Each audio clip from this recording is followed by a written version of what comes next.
Halo semuanya, kenalin aku Wafida Damayanti dengan NIM 108. Kali ini aku akan ngejelasin sebuah topik mengenai ketimpangan pendidikan di Indonesia.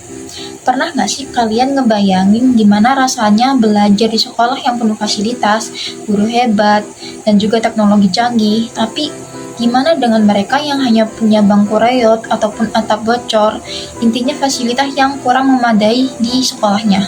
Nah, kali ini aku akan membahas ketimpangan pendidikan di Indonesia melalui kebijakan SMA unggulan Garuda yang katanya bakal menciptakan generasi emas. Tapi, benarkah kebijakan ini adil untuk semua?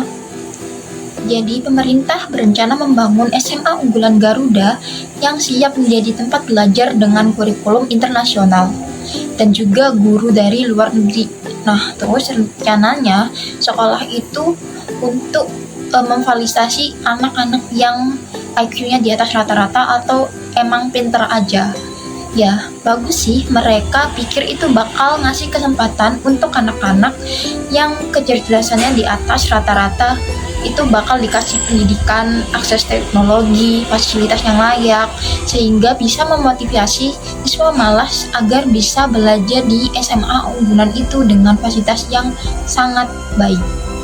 Tapi sekolah ini ataupun sistem baru ini tuh akan diterapin cuma di 12 sekolah aja. Tapi nggak hanya di Jawa aja sih, menyebar ke seluruh bagian Indonesia. Ada di NTT, ada di Aceh, Kalimantan, ya pokoknya menyebar.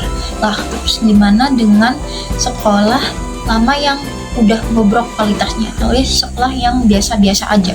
Nah, bukannya nanti bakal nambah masalah baru kayak ketimpangan kualitas pendidikan ataupun bikin kastanisasi baru.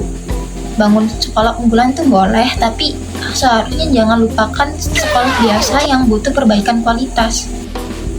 Tapi tetap aja sekolah di sana, sekolah unggulan Garuda, sebagian besar kemungkinan murid yang belajar di sana itu berasal dari orang kaya, karena kebanyakan keluarga kaya itu akan menghasilkan generasi yang pintar karena struktur ekonominya stabil untuk menafkahi anak mereka di sekolah yang bagus.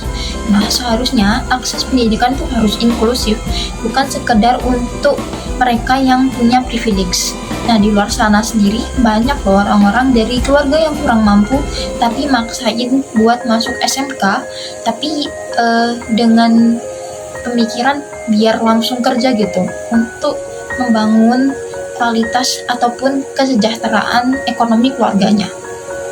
Nah, secara teori, bikin sekolah unggulan itu kayak bikin etalase prestasi. Nah, tempat buat anak-anak yang pintar mendapatkan fasilitas terbaik kayak guru asing, kurikulum internasional, fasilitas dan juga teknologi yang canggih. Tujuannya sih biar ada lompatan kualitas EDM yang katanya setara dengan negara maju. Tapi kalau cuma diterapin di 12 sekolah ya, dan lainnya tetap bobrok, ya jelas banget ini kayak bikin kasta baru dalam pendidikan.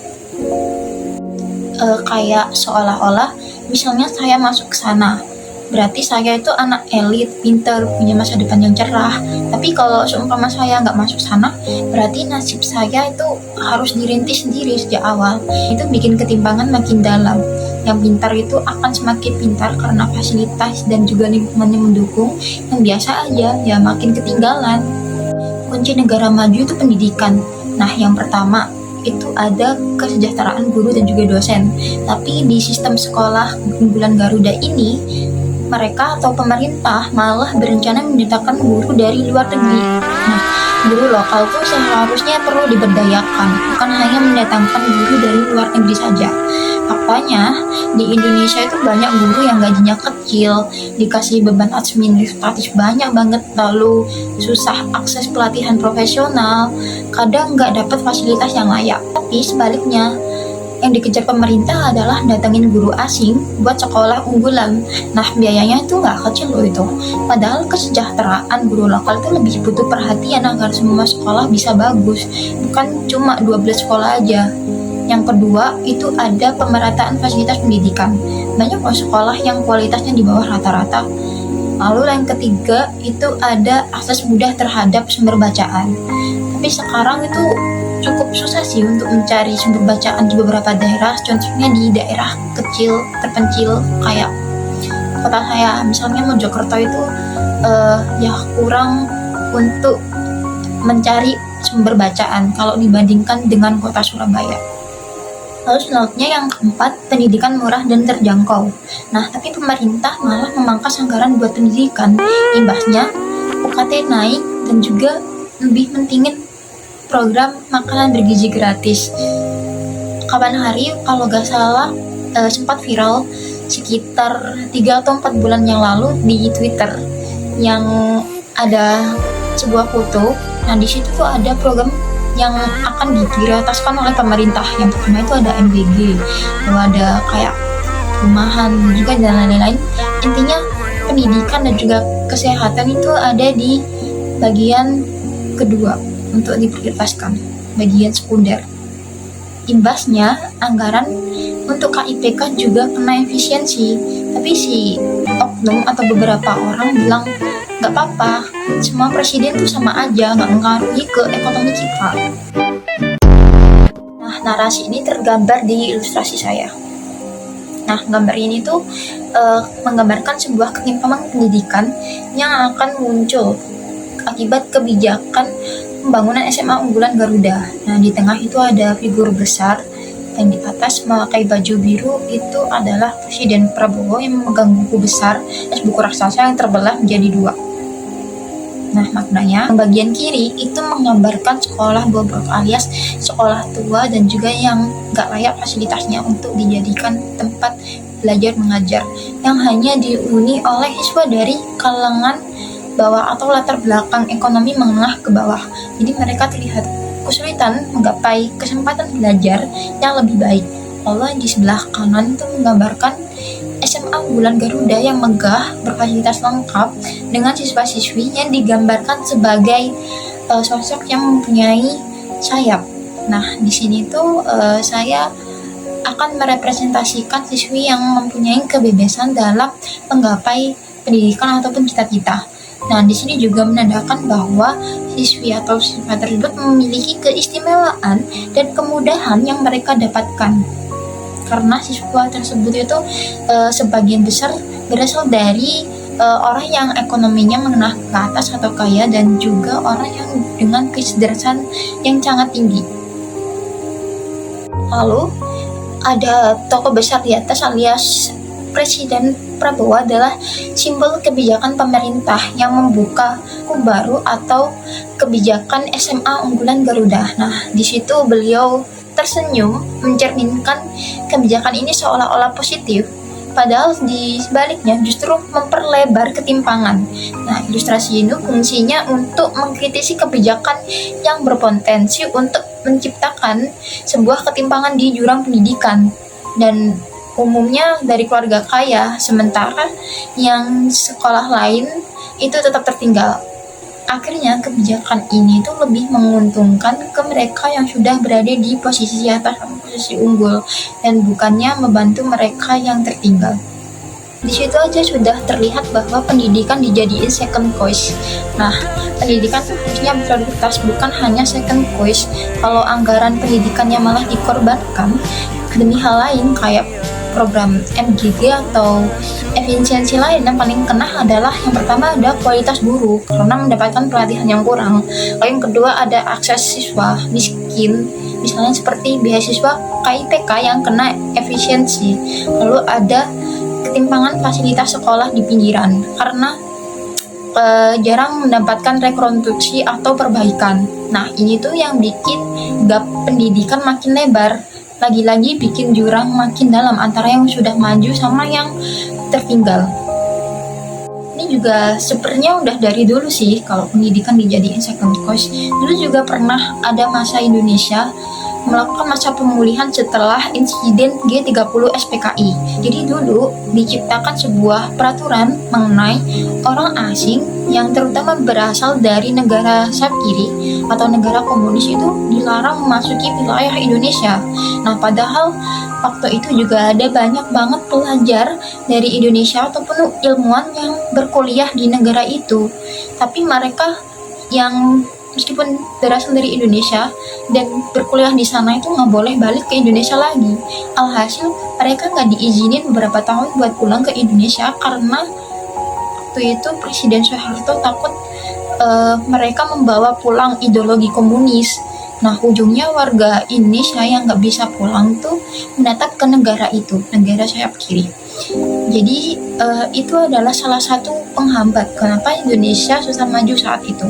Padahal ada potensi untuk membawa pengetahuan kayak sains, teknologi, dan lain-lain untuk disebarkan atau dilakukan pengembangan di negara Indonesia. Nah, sekarang tuh ada kebohongan besar yang sedang dinormalisasiin oleh sebagian besar masyarakat Indonesia, yaitu semua sekolah sama aja. Nah, ibarat emas tuh tetap nyala di dalam got. Tapi, ya, emang siapa yang nyari emas di dalam got? Kenyataannya ya orang-orang mana ada yang nyari emas di dalam got. Semua sekolah sama aja kok, tergantung kamunya aja itu. Nah, kebanyakan orang tua Indonesia berkata seperti itu ke anak-anaknya. Sepertinya itu cuma kalimat penenang aja sih, padahal lingkungan belajar itu seberpengaruh itu. Melihat anak yang dari SMA unggulan terus dibandingin ke anak SMA pinggiran, kelihatan banget perbedaannya. Kayak bandingin nih, seorang anak tinggal di daerah pinggiran, sekolahnya itu sangat tidak layak, terus dindingnya keropos, intinya fasilitasnya tidak layak untuk dijadikan tempat belajar mengajar. Habis itu dibandingkan dengan SMA unggulan yang buku bacaannya banyak, akses internetnya bagus sekali, fasilitasnya juga bagus. Nah, kalau kayak gitu, meskipun dikasih motivasi, ayo belajar biar kayak anak SMA unggulan, ya susah banget kan. Soalnya kan anak yang dari SMA pinggiran itu kayak ya udah mau gimana pun juga kayak nggak punya kesempatan buat belajar di SMA unggulan. Padahal sebenarnya lingkungan belajar itu berpengaruh itu loh. Lingkungan belajar termasuk kayak guru, teman, fasilitas, akses, support system, dan lain-lain itu bukan hal yang bisa diakalin semata-mata dari motivasi pribadi. Ya, mungkin SMA Unggulan Garuda itu niatnya baik biar Indonesia punya model kayak sekolah maju yang kurikulumnya internasional kayak negara lain. Tapi itu lebih baik lagi jika dibarengin dengan pendidikan dan kesejahteraan guru di Indonesia. Lalu ada pemerataan fasilitas pendidikan biar SMA pinggiran juga punya kualitas yang sama baiknya. Lalu ada perbaikan kurikulum biar nggak cuma ngelulusin anak yang bisa ngerjain soal, tapi juga punya skill hidup, kreativitas, dan juga daya kritis. Selanjutnya itu ada akses literasi, kayak internet, buku yang memadai buat sumber belajar mahasiswa atau siswa itu sendiri. Lalu selanjutnya itu penganggaran yang adil. Jadi jangan cuma buat proyek kayak IKN ataupun yang kayak buat jualan atau promosiin ke dunia internasional, tapi juga buat kasih impact yang real, impact bagi semua siswa. Jadi kalau pendidikan SMA Garuda ini berdiri sendiri tanpa reformasi pendidikannya secara menyeluruh, atau ya gimana ya, bakal nyiptain jurang yang makin lebar alias ketimpangan pendidikan. Takutnya Gak apa-apa buat adik-adik yang gak sengaja nonton video saya, jangan jadikan ketimpangan pendidikan buat limitasi atau perbedaan sekolah itu buat limitasi, tapi tetap ingat bahwa ada keajaiban kalau kita tetap berusaha dan yakin akan kemampuan kita. Jadi itu aja yang saya sampaikan mengenai topik ketimpangan pendidikan Indonesia melalui SMA Unggulan Garuda dan juga sekolah pinggiran. Sekian dari saya. Wassalamualaikum warahmatullahi wabarakatuh.